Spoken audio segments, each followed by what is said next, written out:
Bien, ya estamos aquí 48 años después de...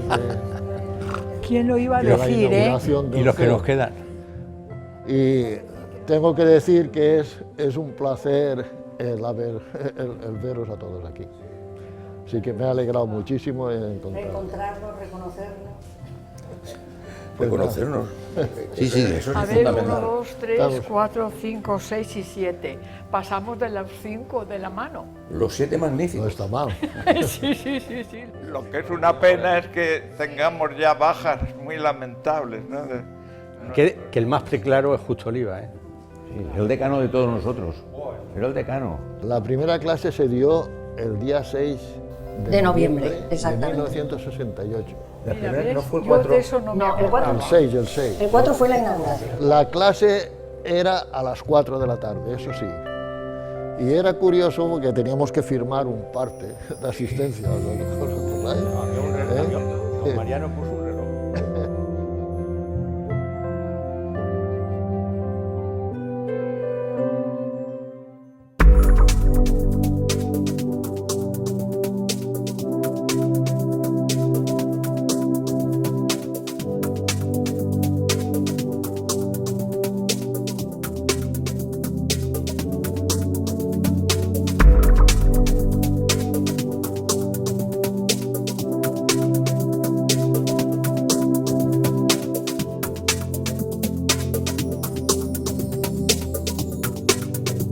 En el año 68 es cuando se crea el CEU, en octubre del 68 es la orden ministerial, la creación real y definitiva fue en noviembre, que cuando se celebra el primer claustro, el 4 de noviembre. En aquella época se había roto el esquema aquel de la relación casi automática, situación económica, nivel de estudios, posibilidades de salida al empleo. El desarrollismo exigía una mano de obra cualificada y por eso hubo que duplicar los institutos. Por otra parte, ese cierto desarrollo a nivel de la provincia de Alicante, en las industrias del calzado, en las industrias del juguete, un aumento de inmigración y por lo tanto provoca también un aumento de la construcción y ese desarrollismo va exigiendo una mayor cualificación. En el momento del Ministerio Villar Palasí lo que se plantea es un problema, la demanda es fortísima. Hasta entonces las estructuras de educación han permanecido muy coartadas y estoy hablando no solo, bueno, no de la general básica, pero estoy hablando ya de la enseñanza media y no digamos de la universitaria. Y bueno, la presión es fortísima. Y entonces se busca de alguna manera resolver el problema a través de los colegios universitarios. Y un elemento clave en la creación del CEU es la fundación del Patronato Alicantino de Estudios Superiores, el PAES. El PAES está creado por decreto por la insistencia de los políticos del momento de Alicante y de las instituciones, todas las instituciones. Don Luis Romero era el secretario del Gobierno Civil y era uno del grupo pionero por la Universidad de Alicante. Realmente él dirigía a Fernando Flores, dirigía al alcalde de Alicante, a ese grupito que fueron los iniciadores del fomento de los estudios superiores en Alicante. En un principio se pensaba en el CESA para hacerlo universidad. Parece ser que ahí con los jesuitas no se llegó a un acuerdo, entonces ya se hizo en este campus, se hizo el desarrollo. También es verdad que hemos tenido grandes ayudas en el Ministerio, no así ni en Valencia ni en Murcia, que se negaban completamente. ¿Cómo surge el CEU? Se intentó, y fue el primer experimento que se hizo en España, descentralizar el primer curso de las carreras universitarias para que los alumnos las pudieran hacer en sus capitales de provincia y luego ya trasladarse a las universidades clásicas, Madrid, Valencia, Zaragoza, etcétera, Granada. Se trataba de que hubiera más posibilidades para la gente media y a la gente con pocos medios, ¿no? Que no tuviera que desplazarse siempre a una gran ciudad para hacer sus estudios. Y en realidad, claro, el que tuvieran hacer los 3 primeros cursos era muy interesante para las familias, siempre que se organice, como decía siempre Mariano Aguilar, una enseñanza de calidad. Todas las cosas en el principio son difíciles. Lo que ocurrió, claro, que había mucha ilusión en Alicante por llegar a tener estos estudios universitarios, y el que Villar Palasí, el entonces ministro de Educación, veraneara en San Juan, hizo que pues, las autoridades le animaran a que creara esto, y él se dejó querer y además le gustaba y le entusiasmaba también la idea, de forma que ahí se fue gestando todo este proceso lento pero seguro.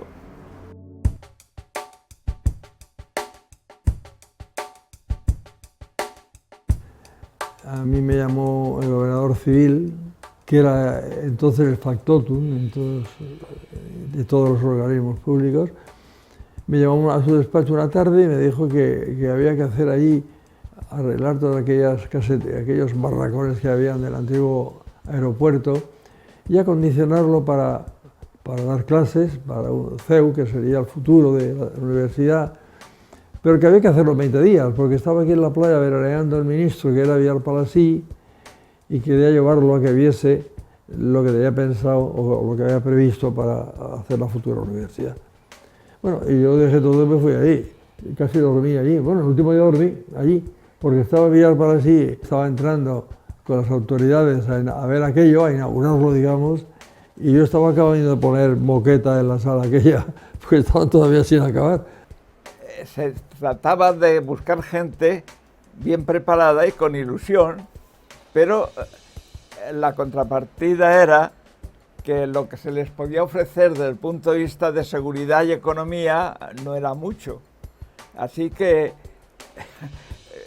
así se consiguió que vinieran personas verdaderamente interesantes en ese sentido, porque no venían por un egoísmo y por un afán de tener algo, sino simplemente porque veían el germen de algo interesante, ¿no? Y que podía llevar a Alicante a la universidad que todos soñaban. Estando en el instituto, mi compañero de carrera, Mariano Aguilar Rico, me comentó que él iba a ser director del Colegio de Estudios Universitarios de Alicante, que se iba a inaugurar y que si yo me podía comprometer a dar química general hasta que viniera un señor que era doctor, porque yo entonces no era doctora, que era Eduardo Cadenas. Como yo estaba trabajando en el CESA y Mariano Aguilar contactó con Juan Antonio Viedma para dirigir las matemáticas del centro universitario del CEU, entonces Viedma me ofreció a mí el poder dar clase aquí, y a mí siempre me había hecho ilusión el progresar intelectualmente, dije que sí, y busqué al señor Mediero porque hacía falta otro profesor. Entonces formamos el primer departamento de matemáticas, Juan Antonio Viedma, Manolo Mediero y yo. ¿Cómo se recluta, diríamos, el profesorado? Pues inicialmente pensando en profesores de enseñanza media, ¿no? En el mundo de las clásicas pues estábamos Ángel Casado, que se encargó del latín, y yo del griego. En historia estaba Ródenas, Rafael Ródenas, que estaba en el instituto. Manuel Moragón, que siendo doctor, era el único que... Ródenas era también doctor. Mira, este especial, si te acuerdas, porque recuerdo que era concejal en aquella época, ¿no? Me acuerdo. Sí. Y Casado, los dos eran muy buenos profesores. Moragón, también me acuerdo. Moragón. Espí, claro. Y este Viedma, que tenía un profesor de matemáticas que ha muerto hace poco, un gran profesor. Es verdad. Viedma.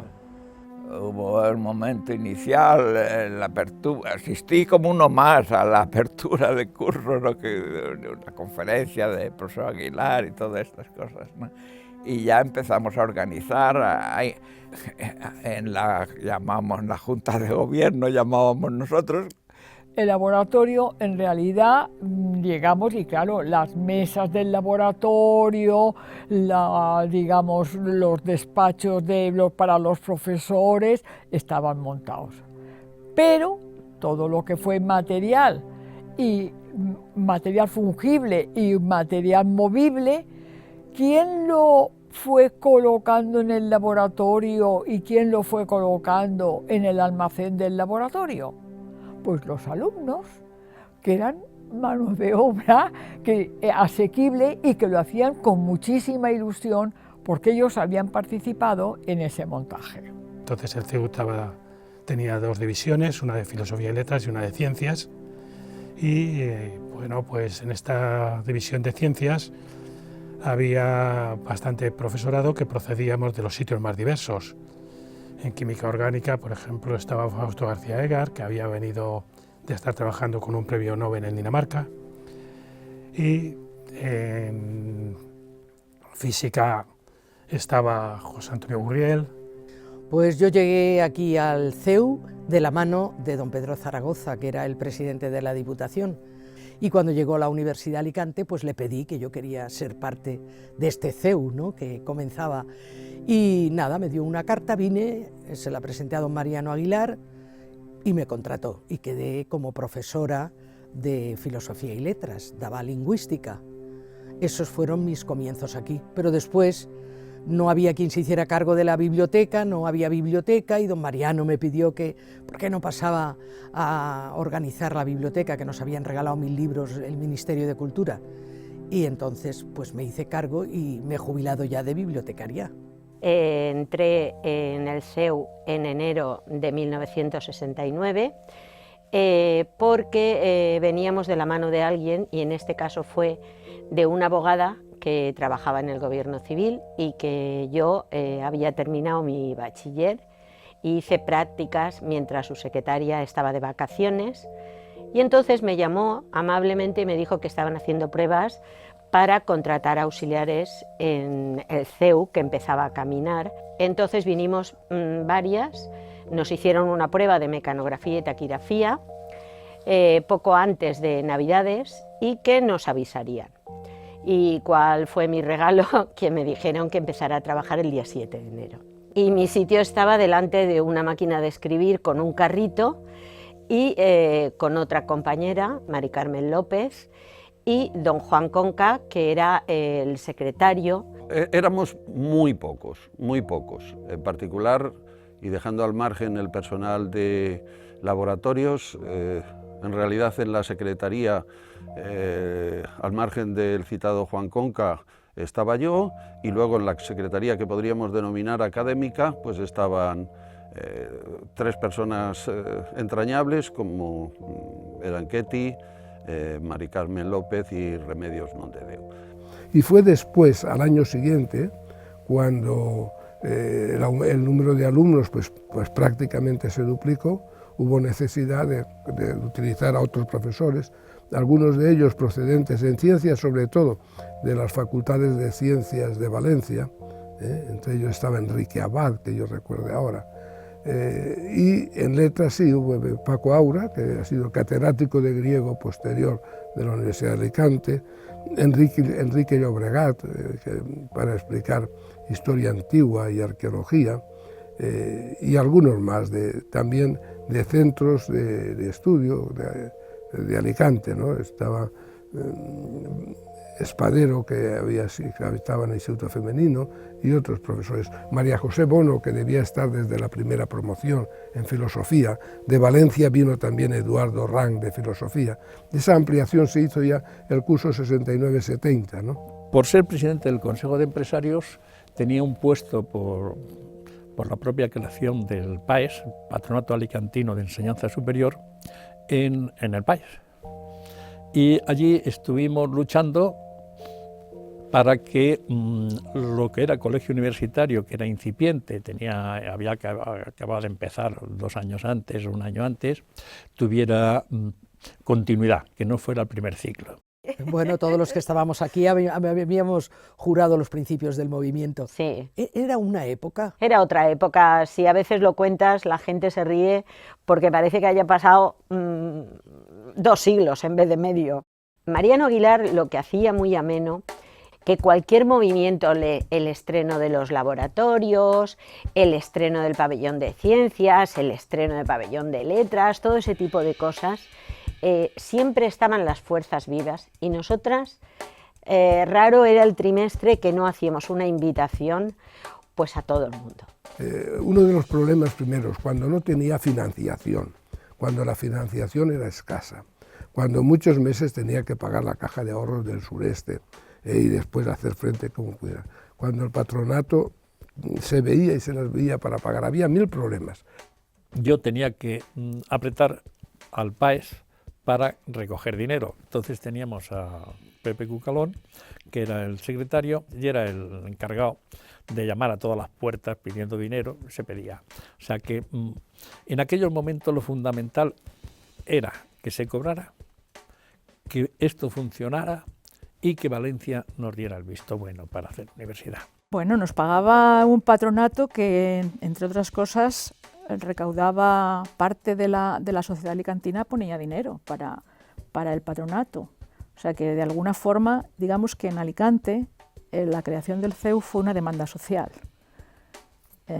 La sociedad quería tener un centro universitario y lo quería de verdad.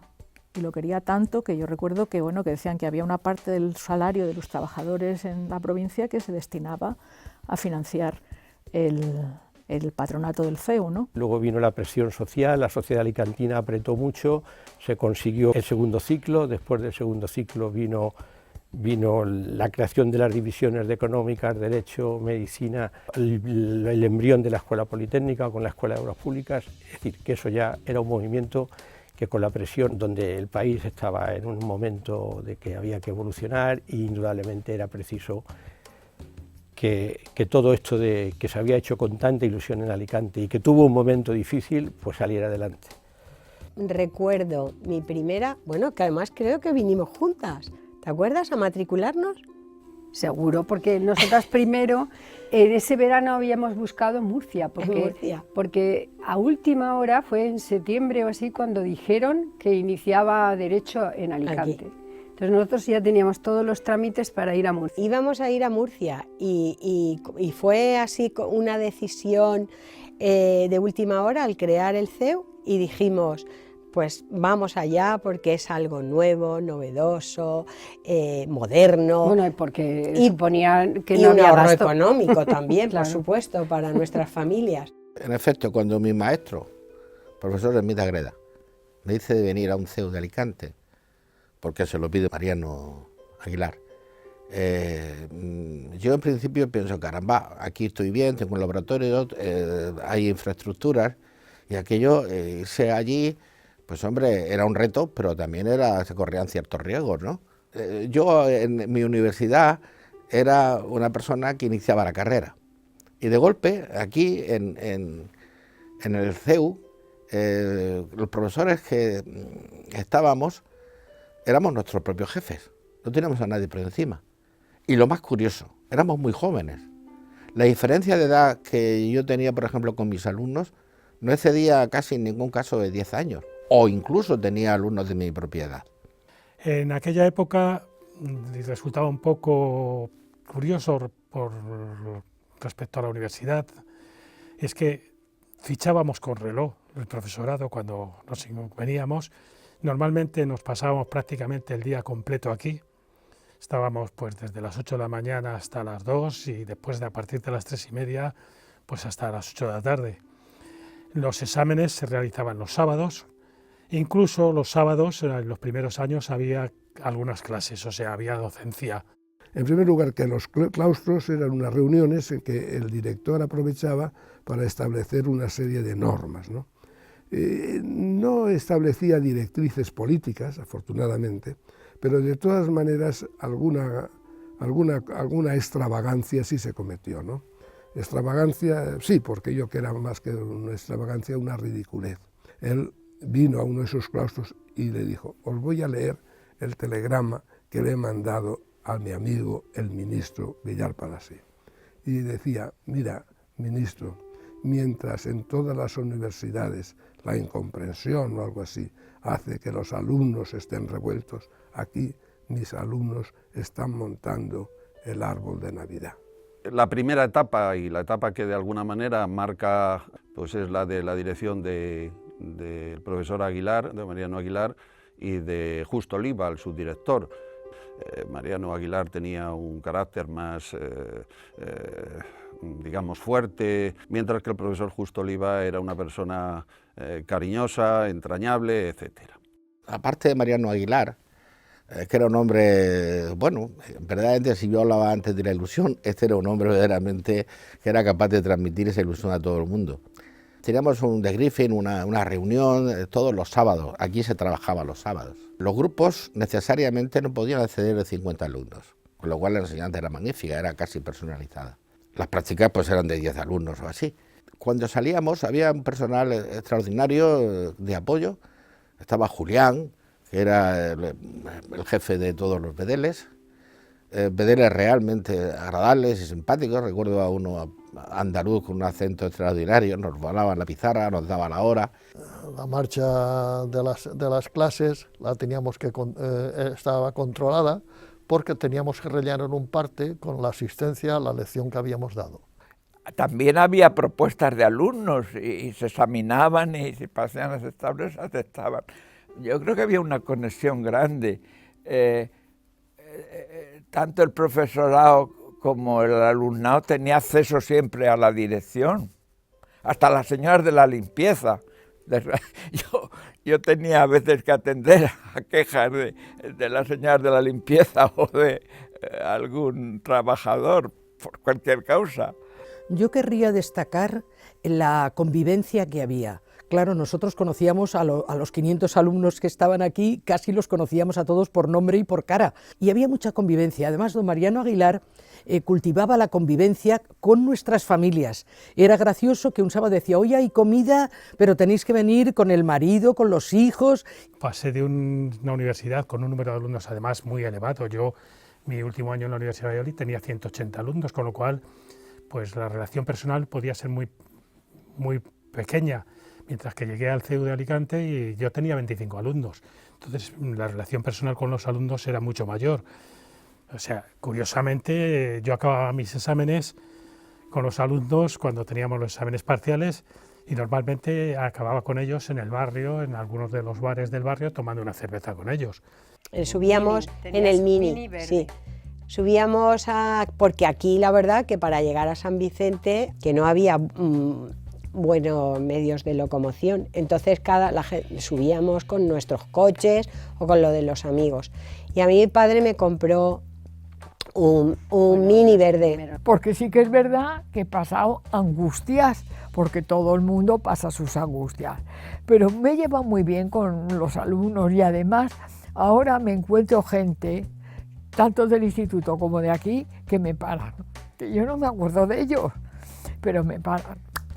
¿Se acuerdan de mí? Pues mira, no. Y siempre les digo lo mismo, me porté bien y a veces me dicen, pues mire, me suspendió, pero la verdad es que tenía razón. Tuve la suerte de tener unos profesores de historia y de arte espléndidos. De todo hay, de todo hay. Pero en fin, el porcentaje de buen profesorado que yo tuve la suerte de tener, sobre todo en primero y tercero, que eran selectivos, lo recuerdo, pues fue muy notable. Para atraer la sociedad de Alicante y sobre todo los empresarios de fábricas de químicas o de fábricas que podían interesarse o interesarle cosas de química, organizaba conferencias que nos tocaba dar a los profesores que estábamos en el departamento. Procuraba de que la ciudad de Alicante fuera conviviendo y enterándose de que había una facultad y que en esa facultad pues se trabajaba. A partir del año 72 yo fui jefe de departamento de matemáticas y teníamos unas reuniones con el profesor Aguilar, reuniones de estas realmente maratonianas, hablando sobre la programación, las líneas de investigación, porque esto era otra de las características de entonces, que el profesorado estaba obligado a investigar. De hecho, aquí yo tuve la suerte de contactar con el profesor Valdivia de Valencia. Pues con Juan Antonio Mira, estaba también Manuel Mediero en el departamento de matemáticas, pues empezamos a pensar que teníamos que hacer un doctorado, porque si no el tema de continuar a nivel universitario era difícil y complicado, y tuvimos una suerte inmensa porque contactamos con uno de los matemáticos más importantes que ha tenido España, que es Manuel Valdivia.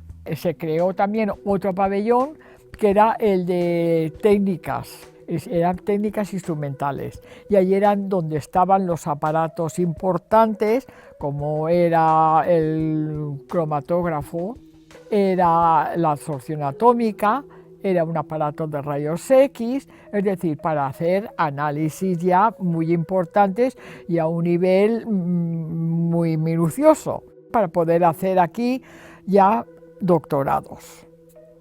Y entonces yo hice el doctorado estando aquí. Teníamos un problema, no había sala de disección, ni tampoco había, en fin, material cadavérico para enseñar la anatomía. Y en concreto, pues el único edificio que quedaba era el polvorín de lo que era un cuartel militar del Ejército del Aire de Rabasa.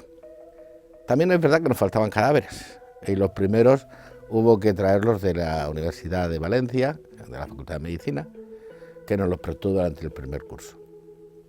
Después ya empezaron a venir donantes, y la verdad es que tuvimos la suerte de tener material verdaderamente excelente para los estudios de anatomía. En aquel momento, por ejemplo, el Departamento de Física pues eran bastante pioneros en todos los temas de holografía a nivel nacional. Estaban en este grupo, pues estaba José Antonio Quintana, estaba Felipe Mateos, estaba Mario Pardo, que desgraciadamente pues hace unos años nos dejó. Estaban pues con el profesor Justo Oliva y también, aunque dirigidos un poco a distancia, con el profesor Mariano Aguilar, que él estaba en el departamento de óptica de la Facultad de Ciencias de la Universidad de Valencia. Y lograron los primeros hologramas, me parece que se hicieron en España, los logramos aquí. Eso también tuvo una repercusión grande. Había un solo fotomicroscopio que utilizábamos los geólogos, los químicos, los biólogos y los de medicina. Y con ese microscopio pues poníamos unas horas de trabajo, una planta cero que había, bastante bien dotada, y bueno, pues podíamos realmente ir haciendo investigación con el mínimo posible y adaptando a las posibilidades que teníamos en ese momento. De manera que creo que fue un modelo extraordinario. Una visita importante es que don Mariano Aguilar consiguió que don Severo Ochoa, el premio Nobel, visitara el CEU, creo que fue... En el verano del primer año. En el verano, creo que fue el verano del primer año o del segundo, no me acuerdo. Del 69. Coincidió en ese momento en Alicante que se celebró la Bienal de la Real Sociedad Española de Física y Química, y pues en ella tuvimos como conferenciantes más destacados a Lola Tamayo, Fischer, que era premio Nobel de Química del año 73, y Santiago Grisolía, discípulo de Federa Ochoa. Las ideas que tenía Mariano Aguilar decía que la universidad no podía ser solo un centro de formación profesional, que había que hacer una formación integral. ¿Te acuerdas también que tú fuiste el que introdujo la música en realidad en la universidad a través de un profesor muy bueno que ha muerto hace poco, relativamente poco, ¿no? Peris. Teníamos una discoteca donde los alumnos iban y ponían sus discos, él les daba charlas sobre la música y era muy interesante cómo funcionó el teatro. El teatro también eso ya existía en las universidades del TEU, pues bueno, aquí era más difícil por lo pequeñitos y los pocos medios que teníamos. Cuando Antonio González, el director de la carátula, puso una especie de pasquín pidiendo gente a la que le interesara presentarse para el grupo de teatro, pues me presenté, nos presentamos Mariluz y yo. Y cuando llegué a la universidad pues me encontré eso, me encontré con que se me abrían muchísimos campos, sobre todo el campo del teatro gracias a Antonio González, a nuestro malogrado Antonio, que nos puso en contacto con los grandes pedagogos de la escena española, como ha sido Monleón, sí. Pepe Monleón, como ha sido Pepe Struck, considerado el mejor profesor de la historia del teatro español, con Antonio Malonda, con Francisco Nieva. Y viví experiencias estupendas, primero porque estuve con compañeros también que estaban muy vinculados a la protesta contra la dictadura. Me acuerdo principalmente de las dos que sirvieron para que arrancara el aula de teatro, ¿no? Que la primera fue Ensayo General, la segunda obra ya fue la que nos dio el empuje, que fue Jacobo la sumisión, una historia sobre la incomunicación. Cómo funcionó lo de deportes dentro de lo que podíamos, ¿no? Recuerdo, muy interesante, fue Escarré, hicieron una pista para el hockey, ¿no? En fin, había un espíritu de hacer cosas y que era maravilloso, yo creo. Entre las actividades, digamos, institucionales del CEU estaban las conferencias por ilustres catedráticos de otras universidades. Damas Alonso dio una conferencia preciosa. Aquí estuvo don Pedro Avellanas de la Universidad de Madrid, aquí estuvo el director del Centro de Cálculo de la Universidad de Madrid. Es decir, que cada, digamos, mes y medio o 2 meses venía un profesor de fuera y entonces, claro, eso tenía mucha repercusión en la prensa y se recogía. Uno de esos momentos estelares de esa situación de efervescencia política, que fue el concierto de Pi de la Serra, en el Salón de Grados del Pabellón de Gobierno.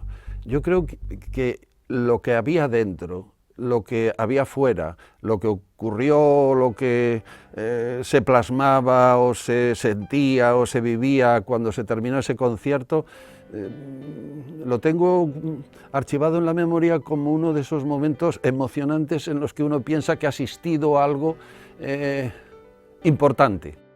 Yo he estado en los conciertos de Raimon por la sencilla razón que después había que hacer una crónica de qué canciones había cantado, de quién había organizado, y en mano íbamos a los periódicos y al Gobierno Civil a entregar pues el informe. El CEU no era particularmente agresivo, era mucho más tranquilo que lo que yo vivía en Madrid, por ejemplo.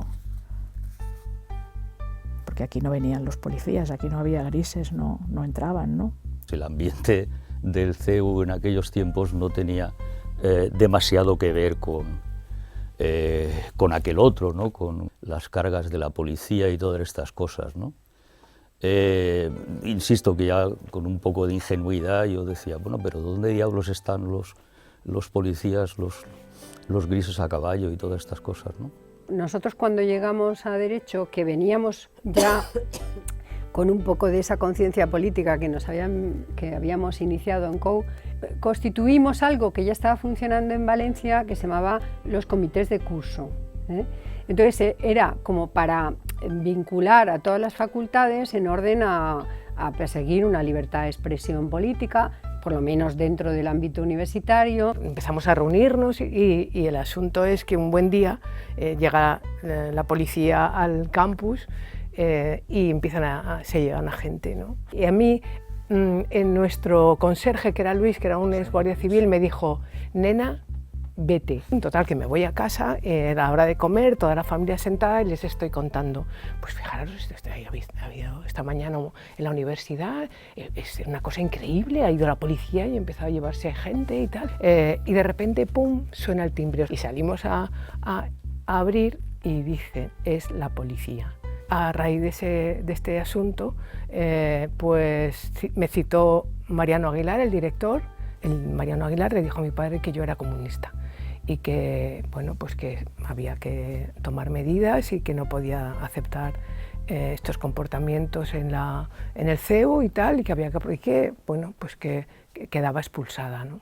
En mi caso salió publicado una disposición, un edicto con una serie de nombres que se nos prohibía seguir cursando estudios universitarios de por vida en cualquier universidad de España.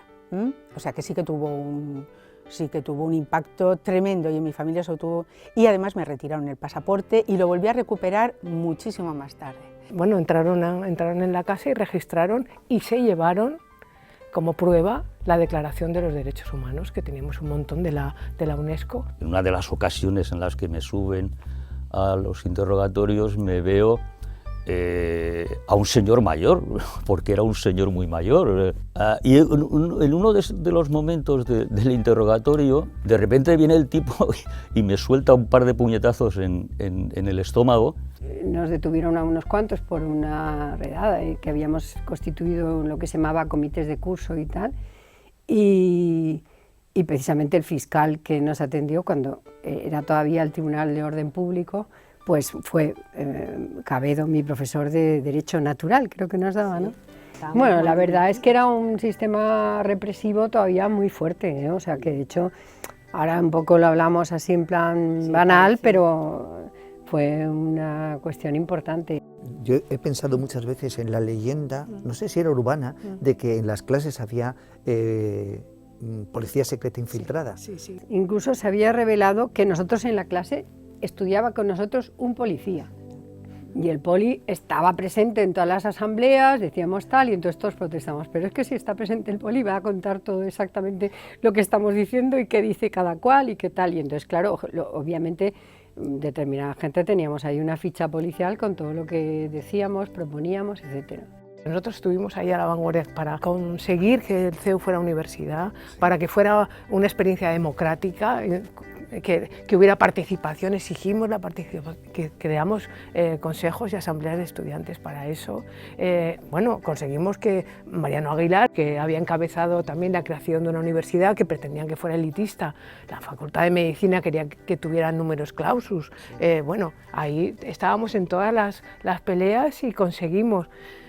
Bueno, y las instituciones alicantinas también, ahí teníamos una situación entre ser los revoltosos y a la vez ser la espita que ayudaba a las instituciones locales a que como que diéramos la batalla en la calle, ¿no? Cuando murió Franco hubo mucha gente que hizo las maletas y hubo mucha gente que estaba muy asustada, ¿no? Que estaban preocupados por qué iba a ocurrir. Pero cuando habías estado acostumbrado a la represión política, pues entonces no era tan fácil pensar que iba a venir después una etapa democrática tranquila y sin problemas, ¿no?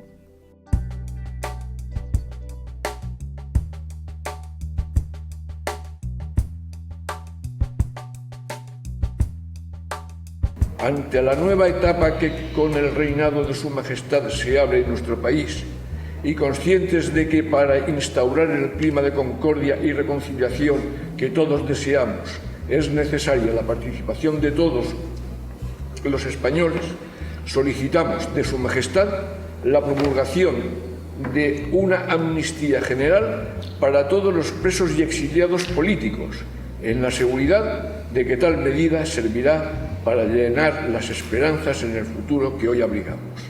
Fue una carta que se produjo pocos días después de la entronización de don Juan Carlos como rey y posiblemente el primer testimonio de un grupo académico que firmara una petición al rey pidiendo la amnistía y pidiendo la reposición en sus cátedras de el profesor Tierno, el profesor Aranguren y el profesor García Calvo. En aquellos años el TC pues tenía lo que se llamaban compañeros de viaje.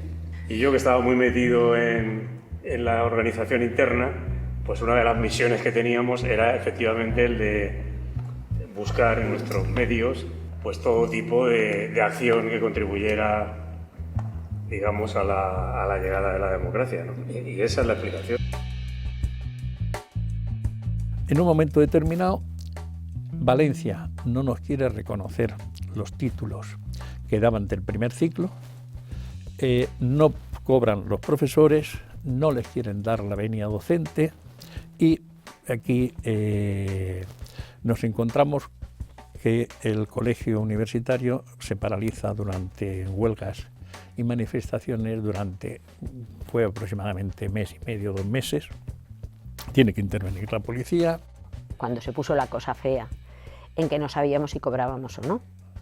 Y de hecho fueron las protestas, fueron las pancartas, la calle principal se llenaba de gente protestando. Eso se vivió, hubo encierros en el pabellón de gobierno con todo el personal. ¿Qué hace Cruz Martínez Esteruelas ante la demanda de la sociedad alicantina? Pues el máximo que puede hacer. En 1975 crea 2 facultades, las facultades de Filosofía y Letras y Ciencias. Tuvimos unos momentos en los que había problemas al final más o menos, antes de que se creara la universidad, mientras convivían la universidad y el CEU también, no nos pagaban o nos pagaban mal y entonces tuvimos algunos tipos de encierros. Eran constantes las manifestaciones que teníamos nosotros pidiendo la dimisión de Aguilar, como elemento además que, en fin, que era un obstáculo hacia una universidad democrática. La segunda etapa, con el profesor Juan Ferrando, el segundo director, es una etapa marcada por algunas circunstancias. Bueno, de hecho estuvo muy poco tiempo al frente del CEU.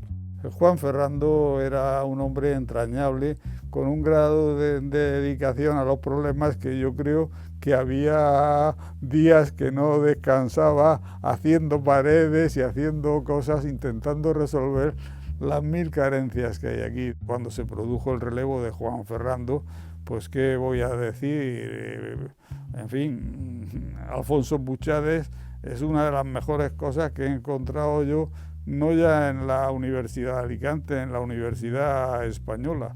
El último director del CEU que tuvimos, Alfonso Buchades Or, catedrático también de Anatomía Humana.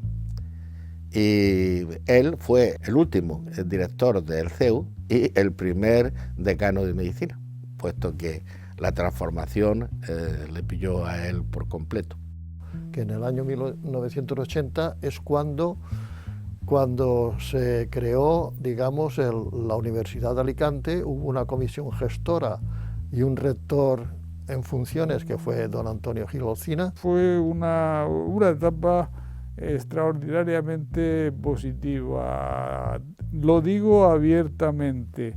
El ambiente de camaradería, de compañerismo que yo viví entonces, simplemente no lo he vuelto a vivir. Este año 2018 celebramos el 50 aniversario del inicio de los estudios universitarios en la provincia de Alicante. Estos estudios se iniciaron en el Centro de Estudios Universitarios, más conocido como el CEU, dando respuesta a esa demanda social por unos estudios universitarios de calidad y de vanguardia aquí en la provincia de Alicante. Muchas veces me pregunto qué hubiera sido sin los estudios universitarios y muchas veces damos respuesta a todo ello a través de los egresados, a través del impacto social, a través del impacto económico, a través de la extensión universitaria o a través de la investigación. Y por todo ello no podíamos dejar de pasar una efeméride, una celebración tan importante para la Universidad de Alicante. Un 50 aniversario que refleja un impacto de los estudios universitarios aquí en la provincia de Alicante. Y por ello quiero agradecer en mi nombre y en el nombre de la Universidad de Alicante a todos los estudiantes, a todo el profesorado, a todo el personal que ha preparado con mimo esta celebración de este 50 aniversario. Agrair al Vicerrectorat d'Estudiants, agrair al Vicerrectorat de Cultura, de Llengües i d'Esports, també agrair a l'Arxiu de la Democràcia per tota l'organització d'este 50 aniversari tan important per a tots nosaltres com va ser l'inici dels estudis universitaris a través del Centre d'Estudis Universitaris del CEU, així en la província d'Alacant.